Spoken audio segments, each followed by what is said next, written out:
people like DJ Agujita, a.k.a. Raymond Perez, have been keeping these salsa sounds alive. This is culture. This is tradition. This event, this area, this neighborhood, like I always say, this is not a place where you live, it's a place that lives in you. The people who have been here all of their lives, who migrated from Puerto Rico like my father did in 1937, these are people who are not going anywhere, and this is their outlet. These are people who walk in here in walkers and wheelchairs, and when the music starts, they're on their feet. It's like a little miracle. All right, without further ado, you know him from any number of iconic roles in movies like Summer of Sam, Romeo and Juliet, Moulin Rouge, and of course his portrayal of the plumber extraordinaire Luigi and Super Mario Brothers. My kids recognize the voice of that of Bruno from Encanto. We do not talk about that, though. Joining me now, the legendary actor, comedian, and producer John Leguizamo, host of MSNBC's new docuseries, Leguizamo Does America. John, it is a pleasure to have you on the program. We just showed a couple of clips from the docuseries. I just want to know, how did the idea come about, and did anything in particular inspire it? Yeah, well, thank you. So great to see you Sunday. Happy Sunday. Yeah, you know, I travel around America. Everywhere I do comedy tours, 26 big cities, which huge Latin populations all over around the country. And I see Latin excellence. I see Latin exceptionalism.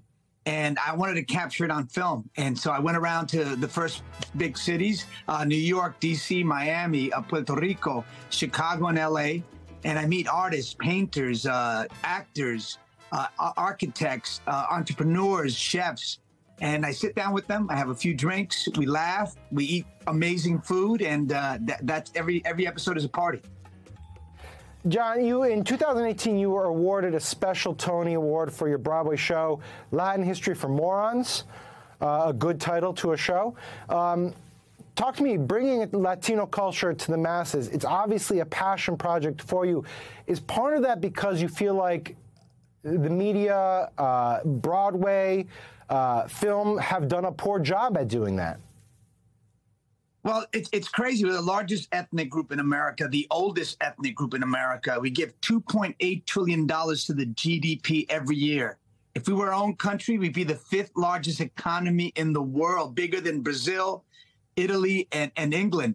And yet we're less than 2% of the leads on camera, less than 0.06% of the Broadway actors. I mean, in a city that we're equal to whites in population, about to be the largest ethnic group, it feels like cultural apartheid, especially when I go to Los Angeles, which is 50% Latino, and I don't see any Latin people in offices when I walk in executives' offices, in agencies, in everywhere. It's just saddening to me, a bit angering as well.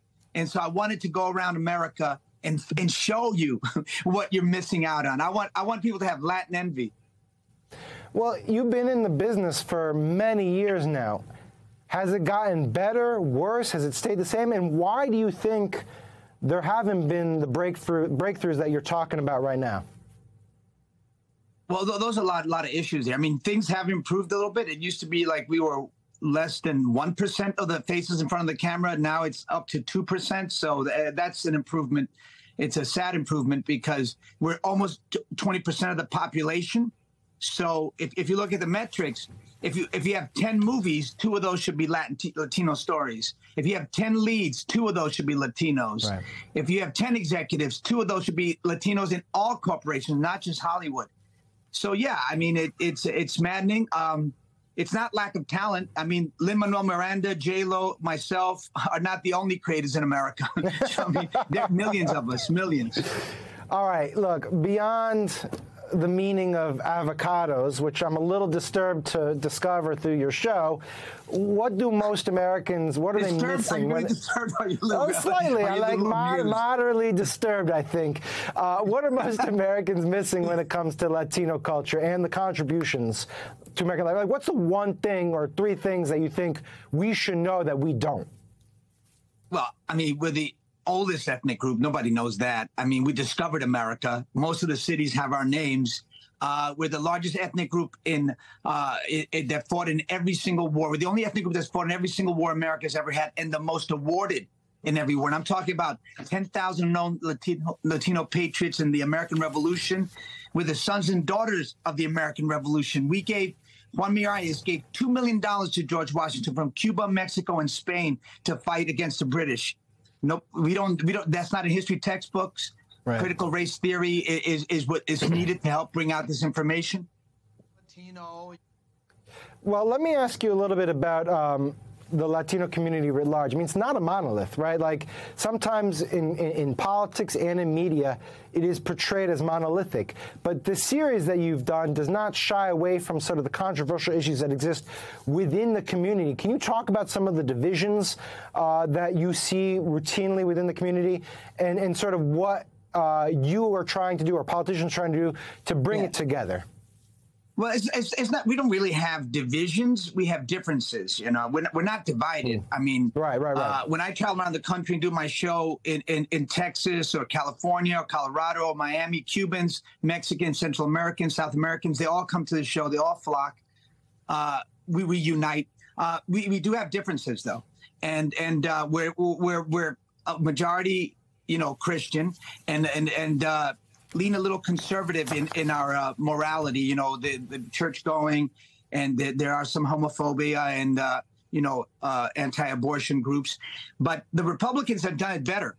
I mean, Bernie figured it out as well. You just need Latin consultants to tell you what to do, what to say, who to put it next to your side. The Republicans went after our WhatsApp, went to our Spanish stations. They knocked on our doors. They use trigger words that we have to figure out antidotes to that.